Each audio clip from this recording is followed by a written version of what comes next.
Chinju. This is a requested video of Anija Anthony. ഈ വീഡിയോയിൽ നമ്മൾ ഡീറ്റെയിൽ ആയിട്ട് ഡിസ്കസ് ചെയ്യാൻ പോകുന്ന ലോയുടെ പേപ്പർ എങ്ങനെയാണ് പ്രസന്റ് ചെയ്യേണ്ടത്, പ്രസന്റേഷൻ സ്കിൽസിനെ പറ്റിയിട്ടും പിന്നെ കേസ് സ്റ്റഡീസ് മാതിരിയുള്ള ക്വസ്റ്റ്യൻസിനൊക്കെ എങ്ങനെയാണ് ആൻസർ ചെയ്യേണ്ടത്, എവറി ടൈപ്പ് ഓഫ് ക്വസ്റ്റ്യൻസ് നമ്മൾ ഡീറ്റെയിൽ ആയിട്ട് ഇതിനകത്ത് ഡിസ്കസ് ചെയ്യുന്നുണ്ട്. So let's get started. Before that already ലോയുടെ പ്രസന്റേഷൻ സ്കിൽസിനെയൊക്കെ പറ്റിയിട്ട് ഓൾറെഡി ഹിന്ദിയിൽ വീഡിയോ കിടപ്പുണ്ട്. മലയാളത്തിൽ തന്നെ വീഡിയോ കാണാൻ ഇഷ്ടപ്പെടുന്നവർക്ക് വേണ്ടിയിട്ടാണ് ഞാൻ ഈ വീഡിയോ ചെയ്യുന്നത്. So let's begin.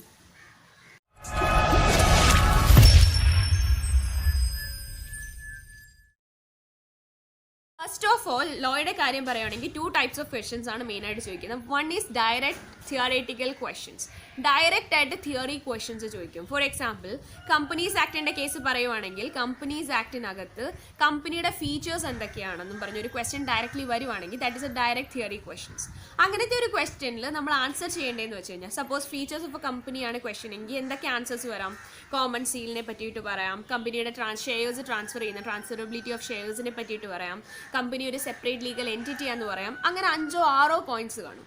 അപ്പം നമ്മൾ പ്രസന്റ് ചെയ്യേണ്ടതെന്ന് പറയുമ്പോൾ ആദ്യമേ ഓരോ പോയിന്റും എടുത്ത് ട്രാൻസ്ഫറബിലിറ്റി ഓഫ് ഷെയർ എന്ന് പറഞ്ഞ് പോയിന്റ് നമ്പർ 1 കൊടുത്തൊന്ന് അണ്ടർലൈൻ ചെയ്യുക. ട്രാൻസ്ഫറബിലിറ്റി ഓഫ് ഷെയർ എന്ന പോയിന്റിനെ ഒന്ന് 2 to 3 സെന്റൻസിൽ എക്സ്പ്ലെയിൻ ചെയ്യുക. 1 to 2 മേ ബി ഒന്ന് എക്സ്പ്ലെയിൻ ചെയ്യുക. എന്നിട്ട് ഒരു ലൈൻ വിടുക. Next heading means next point എഴുതുക. കോമൺ സീൽ ആണെങ്കിൽ കോമൺ സീൽ, എന്നിട്ട് ഒന്ന് അണ്ടർലൈൻ ചെയ്യുക. 2 ലൈൻസിൽ ആ കോമൺ സീലിനെ പറ്റിയിട്ട് ഒന്ന് എക്സ്പ്ലെയിൻ ചെയ്യുക. നെക്സ്റ്റ് തേർഡ് പോയിന്റ് എന്നും പറഞ്ഞ് സെപ്പറേറ്റ് ലീഗൽ എൻറ്റിറ്റി ആണ് കമ്പനി എന്ന് പറഞ്ഞ് അതിനെ ഒരു ഹെഡിങ് പോലെ ഒരു പോയിന്റ് പോലെ കൊടുത്തിട്ട് അണ്ടർലൈൻ ചെയ്യുക. അതിനൊന്ന് ജസ്റ്റ് 2 to 3 സെന്റൻസിനകത്ത് എക്സ്പ്ലെയിൻ ചെയ്യുക. അങ്ങനെ 5 to 6 പോയിന്റ്സ് ഉണ്ടെങ്കിൽ ഓരോ പോയിന്റിനെ സെപ്പറേറ്റ് ചെയ്ത് എഴുതിയിട്ട് ആ ഓരോ ഹെഡിങ് അതിനെ ഓരോന്നിനെ അണ്ടർലൈൻ ചെയ്തിട്ട് അതിനെപ്പറ്റി 2 to 3 സെന്റൻസിൽ ഒന്ന് എക്സ്പ്ലെയിൻ ചെയ്യുക.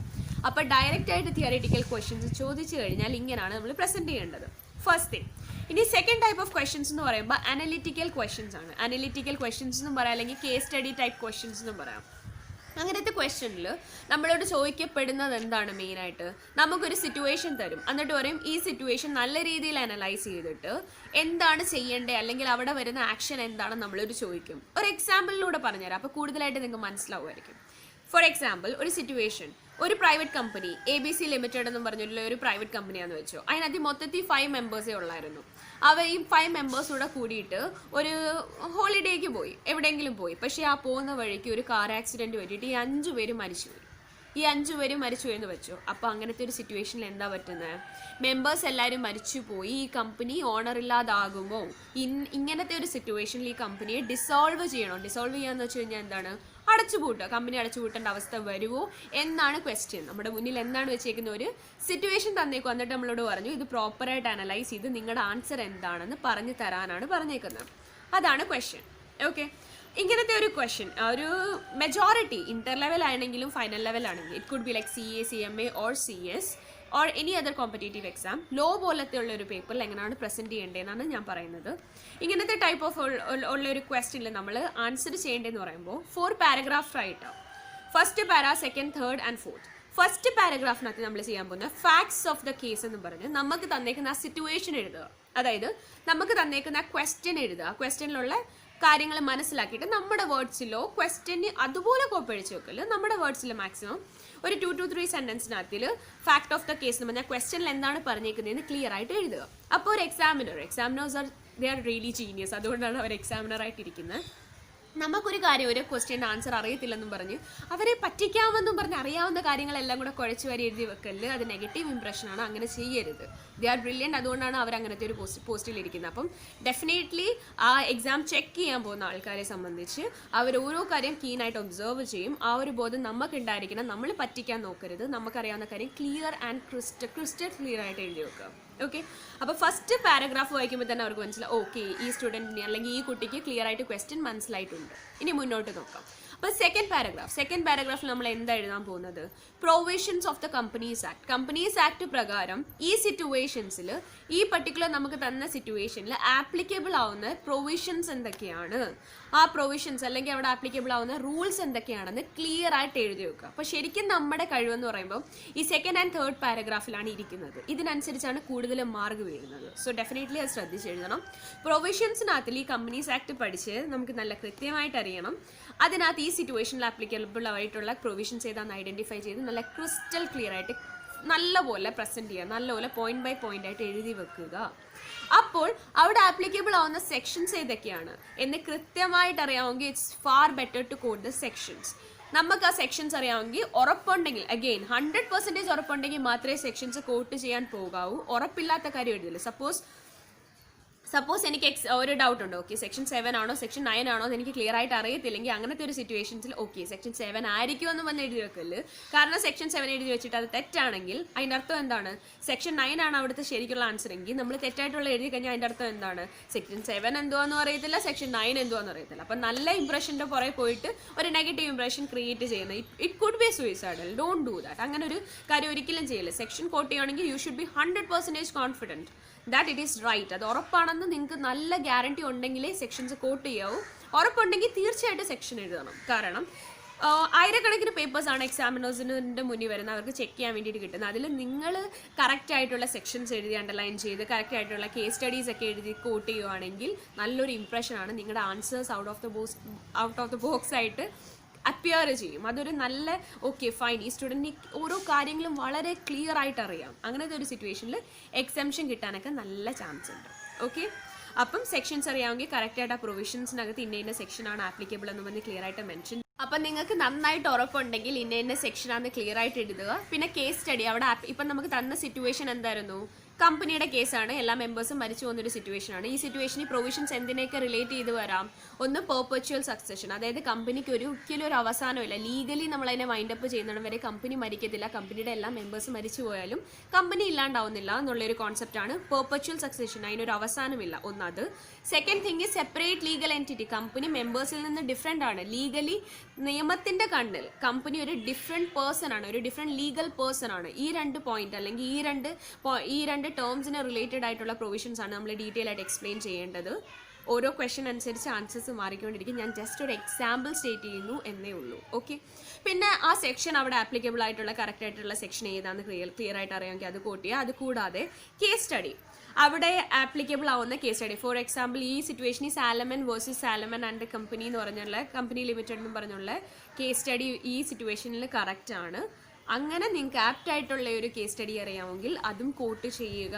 ഉറപ്പുണ്ടെങ്കിലേ കേസ് സ്റ്റഡിയും എഴുതാവൂ. വെറുതെ ഒരു ഓക്കെ ഫൈൻ കേസ് സ്റ്റഡി എഴുതണ്ടല്ലേ, നമ്മൾ വെറുതെ ഒരു പേര് വെച്ചിട്ട് വെറുതെ അങ്ങ് എഴുതി ഒരു കേസ് സ്റ്റഡി ഉണ്ടാക്കിയേക്കാം എന്ന് വിചാരിക്കില്ല, അത് മണ്ടത്തരമാണ്. അതും ചെയ്യരുത്. പിന്നെ കേസ് സ്റ്റഡി ഇന്നതാണെന്നറിയാം, പക്ഷേ ആ കേസ് സ്റ്റഡിയുടെ എക്സാക്ട് നെയിം അറിയില്ല, അല്ലെങ്കിൽ ആ ആൾക്കാരുടെ പേരറിയത്തില്ലെങ്കിൽ സ്പെല്ലിംഗ് മിസ്റ്റേക്ക് വരുമെന്ന് തോന്നുവാണെങ്കിൽ എഴുതാൻ നിൽക്കണ്ട.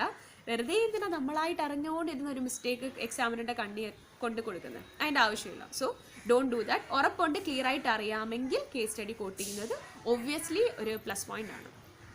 പിന്നെ തേർഡ് പാരഗ്രാഫിനകത്തിലാണ് ശരിക്കുള്ള അനാലിസിസ് അല്ലെങ്കിൽ എക്സ്പ്ലനേഷൻ. നമ്മൾ ഫസ്റ്റ് പാരഗ്രാഫിനകത്ത് ക്വസ്റ്റ്യനിൽ എന്താന്ന് പറഞ്ഞു, സെക്കൻഡിനകത്ത് നമ്മുടെ കമ്പനീസ് ആക്ട് അനുസരിച്ച് ഇവിടെ ആപ്ലിക്കബിൾ എന്താന്ന് പറഞ്ഞു. ഇനി ഇതിനെ തമ്മിൽ കണക്ട് ചെയ്ത് ഇതിനെ തമ്മിൽ ലിങ്ക് ചെയ്തുകൊണ്ട് ഇങ്ങനത്തെ ഒരു സിറ്റുവേഷനിൽ എന്താണ് ചെയ്യേണ്ടത് അല്ലെങ്കിൽ എന്താണ് അനലൈസ് ചെയ്തിട്ട് നമുക്ക് മനസ്സിലായെന്നാണ് നമ്മൾ തേർഡ് പാരഗ്രാഫിൽ ഡീറ്റെയിൽ ആയിട്ട് എക്സ്പ്ലെയിൻ ചെയ്യാൻ പോകുന്നത്. ഫോർ എക്സാമ്പിൾ ഇങ്ങനത്തെ ഒരു സിറ്റുവേഷൻ നമുക്ക് തേർഡ് പാരഗ്രാഫിൽ ഈ സിറ്റുവേഷൻ ആണെങ്കിൽ എന്തൊക്കെ എഴുതാം? ഒരിക്കലും മെമ്പേഴ്സ് മരിച്ചെന്ന് പറഞ്ഞ കമ്പനി ഇല്ലാണ്ടാവത്തില്ല. ഇപ്പോൾ 5 മെമ്പേഴ്സേ ഉള്ളായിരുന്നു. 5 മെമ്പേഴ്സ് മരിച്ചു പോവുകയാണെങ്കിൽ ഓട്ടോമാറ്റിക്കലി ആ ഷെയർസ് ആ മെമ്പേഴ്സിൻ്റെ ലീഗൽ റിപ്രസെൻറ്റേറ്റീവിൻ്റെ കയ്യിലേക്ക് പോകും. ലീഗലി റിപ്രസെൻറ്റ് ചെയ്യുന്ന ആരാണ് ആ മെമ്പേഴ്സിന്, ആ ലീഗൽ റിപ്രസെൻറ്റേറ്റീവ്സിൻ്റെ കയ്യിൽ ആ ഷെയർസ് പോവും. ഓട്ടോമാറ്റിക്കലി ഈ ലീഗൽ റിപ്രസെൻറ്റേറ്റീവ്സ് ഈ കമ്പനിയുടെ മെമ്പേഴ്സായിട്ട് മാറും. ഓക്കെ, അതാണ് നമ്മൾ അനലൈസ് ചെയ്തപ്പോൾ നമുക്ക് കണ്ടുപിടിക്കാൻ പറ്റിയത്. അങ്ങനെ ഡീറ്റെയിൽ ആയിട്ട് ഇത് തമ്മിൽ ലിങ്ക് ചെയ്തിട്ട് എന്താണ് നമുക്ക് എക്സ്പ്ലെയിൻ ചെയ്യാൻ പറ്റുന്നത്, എന്താണ് സിറ്റുവേഷൻ അനുസരിച്ച് വരേണ്ടത് എന്ന് തേർഡ് പാരഗ്രാഫിൽ ക്ലിയർ ആയിട്ട് കൊടുക്കുക. ഓക്കെ, ആൻഡ് ഫോർത്ത് പാരഗ്രാഫിനകത്ത് ഡെഫിനറ്റ്ലി കൺക്ലൂഷനാണ്. ക്വസ്റ്റ്യനകത്ത് എന്തുവായിരുന്നു? മെമ്പേഴ്സ് എല്ലാം മരിച്ചു, ഈ കമ്പനി ഡിസോൾവ് ചെയ്യുമോ ഇല്ലയോ, കമ്പനി അടച്ചു പൂട്ടുമോ ഇല്ലയോ എന്നായിരുന്നു ക്വസ്റ്റ്യൻ. സോ അതിനുള്ള ഒരു സ്ട്രെയിറ്റ് അവേ ആൻസർ ആണ് നമ്മൾ ഫോർത്ത് പാരഗ്രാഫ് കൺക്ലൂഷനകത്ത് കൊടുക്കുന്നത്. കമ്പനി അടച്ചു പൂട്ടത്തില്ല, കമ്പനി ഡിസോൾവ് ചെയ്യേണ്ട കാര്യമില്ല, കാരണം കമ്പനി ഓണർ ഇല്ലാതാകുന്നില്ല എന്നുള്ള ക്ലിയർ ആയിട്ടുള്ള ഒരു സ്റ്റേറ്റ്മെന്റ് ആണ് നമ്മൾ ഫോർത്ത് പാരഗ്രാഫ് കൺക്ലൂഷനകത്ത് കൊടുക്കുക. Again this is one of the best way of presenting the answer. ഇങ്ങനെ തന്നെ പ്രസന്റ് ചെയ്യണമെന്ന് ഞാൻ പറയുന്നില്ല. This is one of the best way of doing it. Okay, if you are okay with it and comfortable, then go for it. You will surely fetch more marks. ഞാൻ എൻ്റെ CMA ടൈമിൽ CMA എക്സാംസിൻ്റെ ഒക്കെ ടൈമിൽ exactly ഈ കാര്യങ്ങളെല്ലാം ഒന്നും എനിക്ക് follow ചെയ്യാൻ പറ്റിയില്ല, കാരണം എനിക്ക് ടൈം കുറവായിരുന്നു, കുറേ കൺസ്ട്രെയിൻസ് ഉണ്ടായിരുന്നു. എന്നാലും എനിക്ക് മാക്സിമം ചെയ്യാൻ പറ്റുന്ന കാര്യങ്ങളൊക്കെ ഞാൻ അഡോപ്റ്റ് ചെയ്തിട്ട് തന്നെയാണ് ചെയ്തത്. എനിക്ക് ലോയ്ക്ക് 64 ഉണ്ടായിരുന്നു, എക്സംഷൻ ആയിരുന്നു. സോ ഡെഫിനറ്റ്ലി ഞാൻ പറയുക, നല്ല രീതിയിൽ പ്രസൻറ്റ് ചെയ്യേണ്ട രീതിയിൽ നിങ്ങൾ വൃത്തിയായിട്ട് ചെയ്യുവാണെങ്കിൽ ഡെഫിനറ്റ്ലി തിയറിറ്റിക്കൽ പേപ്പേഴ്സിലും നല്ല സ്കോർ കിട്ടും. അല്ലാതെ തിയറിക്ക് മാർക്ക് കുറവാണ്, പ്രോബ്ലത്തിനെ നല്ല മാർക്ക് ഫെച്ച് ചെയ്യാൻ പറ്റൂ എന്നൊന്നും ഇല്ല. പിന്നെ കുറച്ച് പേരുടെ ഒരു ഡൗട്ടാണ്, ഹാൻഡ് റൈറ്റിംഗ് ഒരു പ്രശ്നമാകുമോ, ലൈക്ക് ഹാൻഡ് റൈറ്റിംഗ് നല്ലതല്ല, ഭയങ്കര ബോറാണ്, അപ്പം അത് നമ്മുടെ മാർക്സിനെ എഫക്റ്റ് ചെയ്യുമോ? ഇല്ല.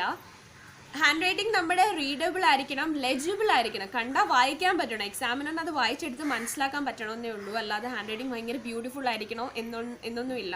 പക്ഷേ മാക്സിമം നിങ്ങളെ കൊണ്ട് പറ്റാവുന്ന രീതിയിൽ നല്ല രീതിയിൽ തന്നെ എഴുതുക. അപ്പോഴും കാണുമ്പോൾ ഒരു ലുക്കൊക്കെ ഉണ്ടെങ്കിൽ നമുക്ക് കുറച്ച് പ്ലീസിങ് ആയിട്ട് തോന്നും answer sheet. So that would be better. Neat and clean ആയിട്ട് പേപ്പർ പ്രസൻറ്റ് ചെയ്യുക, ഒരുപാട് കട്ടും അവിടെ എവിടെയെല്ലാം എന്താ പറയുക, ചുമ്മാ റിപ്പീറ്റഡ് കട്ട്സ് ഒന്നും ചെയ്യാതിരിക്കുക, മാക്സിമം ക്രോസ് വരുത്താതിരിക്കുക, തെറ്റ് കാണിച്ചിട്ട് കട്ട് ചെയ്തിട്ട് എഴുതേണ്ട ഒരു സിറ്റുവേഷൻ ആവാതിരിക്കുക. അങ്ങനെ ഇൻ കേസ് എന്തെങ്കിലും ഒരു തെറ്റ് പറ്റി ജസ്റ്റ് ഒന്ന് സ്ട്രൈക്ക് ചെയ്തിട്ട് ഫ്രണ്ടിൽ എഴുതുക. ചിലവരുണ്ട് കുത്തി അങ്ങ് വരച്ച് അതിൻ്റെ വണ്ടി കൂടെ തേരാപ്പാര ഒത്തിരി അങ്ങ് വരയ്ക്കും. അങ്ങനത്തെ ചെയ്തു വെക്കില്ല, അതൊരു നെഗറ്റീവ് ഇംപ്രഷൻ ആണ് ഫോർ ഷുവർ. പിന്നെ ഇമ്പോർട്ടൻ്റ് ആയിട്ടുള്ള ഫ്രേസസ്, ഇമ്പോർട്ടൻ്റ് ആയിട്ടുള്ള പോയിന്റ്സും കാര്യങ്ങളൊക്കെ അണ്ടർലൈൻ ചെയ്യുക, ഒന്ന് ഹൈലൈറ്റ് ചെയ്ത് വിടുക. അതേ പേനയും കൊണ്ട് ജസ്റ്റ് ഒന്ന് അണ്ടർലൈൻ ചെയ്ത് വിട്ടാൽ മതി. അപ്പോൾ കൂടുതലായിട്ട് എക്സാമിനർ ശ്രദ്ധിക്കുമ്പോൾ നമുക്ക് നല്ല മാർക്സ് കിട്ടാനുള്ള ചാൻസ് ഉണ്ട്. പിന്നെ ഒരുപാട് വീഡിയോ റിക്വസ്റ്റ് വരുന്നുണ്ട്, അതൊന്നും ചെയ്യാൻ പറ്റിയിട്ടില്ല, കുറച്ചൊക്കെ ചെയ്തു. It will take some time, but for sure I will do each one of them. Don't forget to subscribe my channel and hit that bell icon too. Until next time, take care, bye bye.